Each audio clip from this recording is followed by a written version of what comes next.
Asha Degree was born on August 5, 1990. She was the only daughter of Harold and Aquila Degree and had a brother, O'Brien, who was 1 year older than her. They lived in a rented two-bedroom duplex at 3404 Oakcrest Drive, located in a quiet residential neighborhood about 5 miles north of Shelby, North Carolina. Asha is described as a happy, shy, and athletic little girl who took after her father's quiet personality and was extremely close with her older brother. In February 2000, she was a fourth grader at Falston Elementary School who loved math and science and was often named Student of the Week. She was the star point guard for her school's Little Bulldogs girls basketball team and also played with O'Brien on the same softball team. When she grew up, she wanted to become an author and illustrator and study science at Winston-Salem University. Harold worked the second shift as a dock loader at PPG Industries in Shelby, while Aquila worked at a Kawai piano factory in nearby Lincolntown. On school days, Aquila would wake Asha and O'Brien up at 6:30 a.m. before leaving for work, and the two were expected to get dressed, eat breakfast, and catch the school bus to Falston Elementary on their own. They were latchkey kids and were allowed to play outside so long as they finished their homework.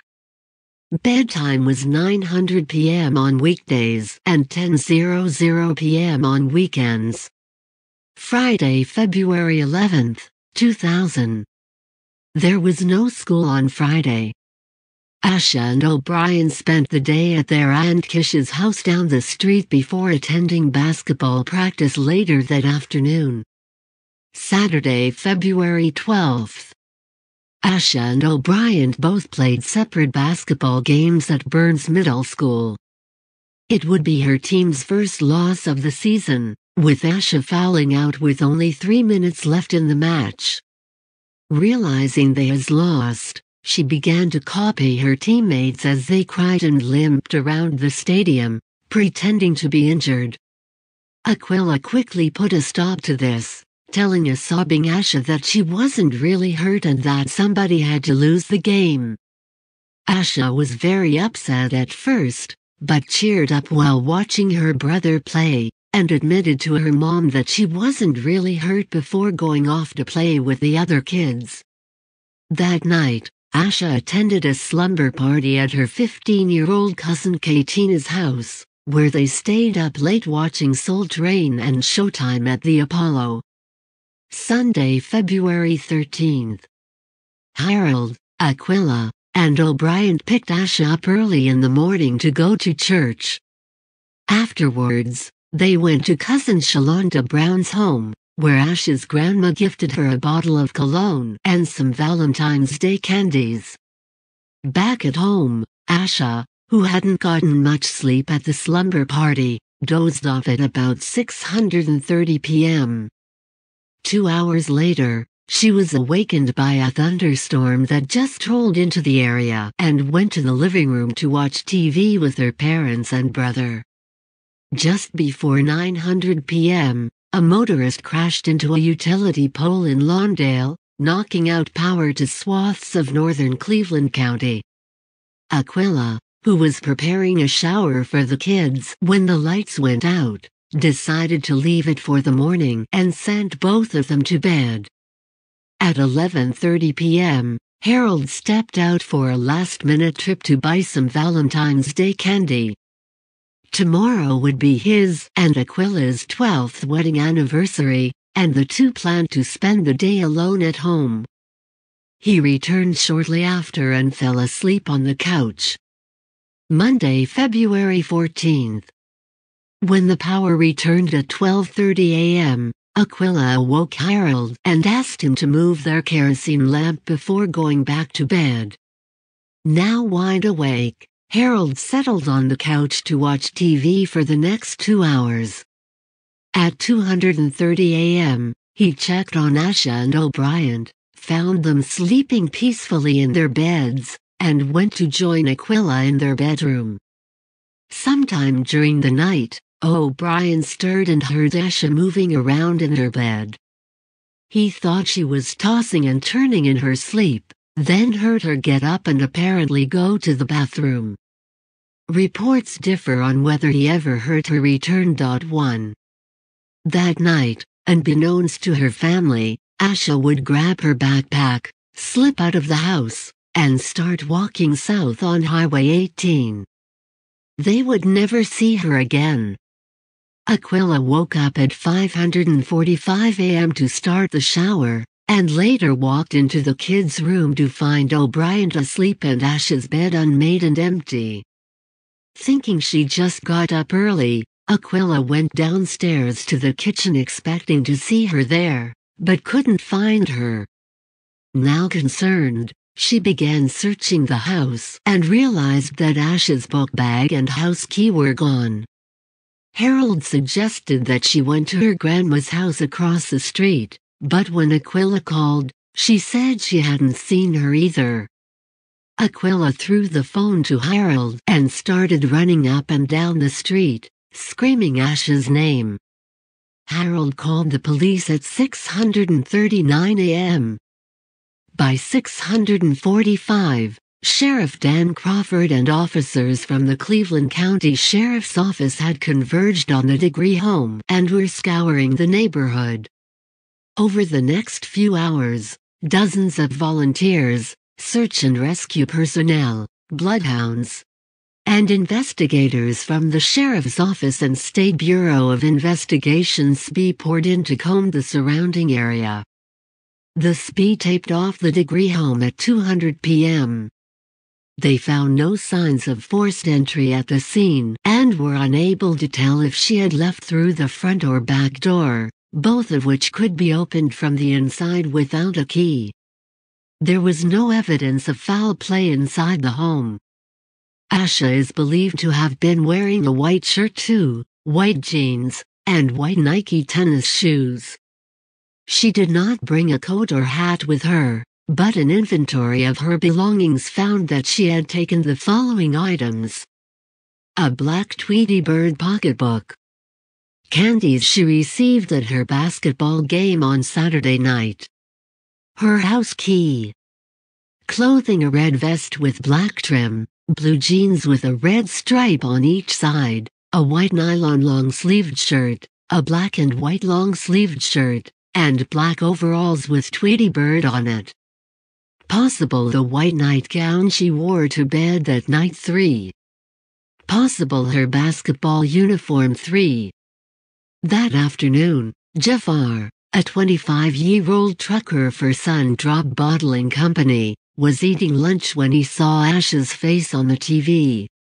He instantly recognized her as the child he had seen walking in the rain along Highway 18 at 3:30 that morning, about a mile south of Asha's home. "I seen a little girl walking down the road with her book bag. She had on a little dress and white tennis shoes, and her hair was in pigtails. I went back, but she never did look up at me. She looked like she knew where she was going. She was walking at a pretty good pace." Realizing it was a child, Jeff stopped and turned his 10-wheeler around. In total, he circled around 3 times before the girl ran into the woods and out of sight. At 4:15 a.m., Roy B., a former deputy at the Cleveland County Sheriff's Office, was trucking northbound on Highway 18 with his son when they saw a small person walking down the road. It was a small figure wearing light-colored clothing. "I thought it was a woman. I couldn't tell it was a child. I thought that maybe it was a domestic violence thing where a woman left the house and was out walking." Roy placed the sighting 1.3 miles south of Asha's home, just before the intersection of Highways 18 and 180. Concerned that she would get run over, they sent a message over the CB radio for other truckers to be on the lookout, but they didn't stop for her. Instead, they made a stop in Fallston before driving up to Chicago, where he learned about Asha's disappearance during a phone call with his wife. The next day, the men returned to Shelby and went straight to the command post at Malls Memorial Baptist Church to report the sighting in person. 4. The SB and FBI have always believed these sightings to be legitimate. Armed with this new information, they began combing a 5-mile radius around the intersection of Highways 18 and 180. An air search by Highway Patrol and the SB turns up empty. There were no signs of a struggle or hit and run. Driver checkpoints set up on February 15, and 21 failed to turn up any leads. Bloodhounds began to scour the area within 1 midnight of Harold's 911 call but never caught her scent, likely due to the inclement weather. That night, Aquila and Harold were interviewed by the SB and quickly ruled out as suspects. Detectives say that the Degrees have always been cooperative with the investigation and have bent over backwards to help find their daughter. They allowed authorities to search their home and insisted on a polygraph, which they passed. As Sheriff Crawford put it, there was no and is no evidence whatsoever to indicate this mother or father or child are responsible for this child's disappearance. On February 15, some volunteers approached Raleigh and Debbie Turner, who lived almost exactly 1 mile south of the Degree home, and asked them to check their property for any sign of Asha. They owned an old, doorless outbuilding that stood about 300 feet from the road, which they used to store furniture and supplies for their upholstery business. When they checked the shed, they found an odd assortment of items. A green marker, a 1996 Atlanta Olympics pencil, a yellow hair bow, some cellophane candy wrappers, and a wallet-sized photo of a little girl. 5. On February 16, after being questioned and polygraphed by the FBI, Jeff went back to the scene with investigators and pointed out a spot 600 feet from the Turner's field. Raleigh and Debbie handed over the photograph, but kept the other items neatly piled on their porch, assuming that they lived too far away for them to belong to Asha. Reverend Mackie Turner, a neighbor who kept his 6 beagles in a dog lot behind the shed, said that his dogs normally barked if anyone approached but that he didn't hear anything that night. Another neighbor reported nothing suspicious, either. On February 17, volunteers asked the Turners about some candy wrappers found on the road near their home. At that point, they turned the other items over to police. No one in Asha's family or at school knew the girl in the photo, but they quickly identified the other items as hers. Her friends stated that the candies came from a treat bag they received at the basketball game on Saturday night. Investigators would find no further evidence after this. On February 20, after 3 days of unsuccessful searching, they suspended the official search. Part 2 will discuss the investigation after February 20 and explore some possible reasons why Asha would want to run away.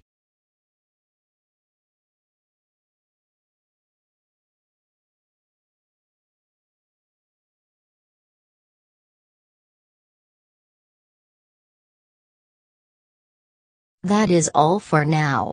I hope you all enjoyed. Thank you for listening and please subscribe. Till next time.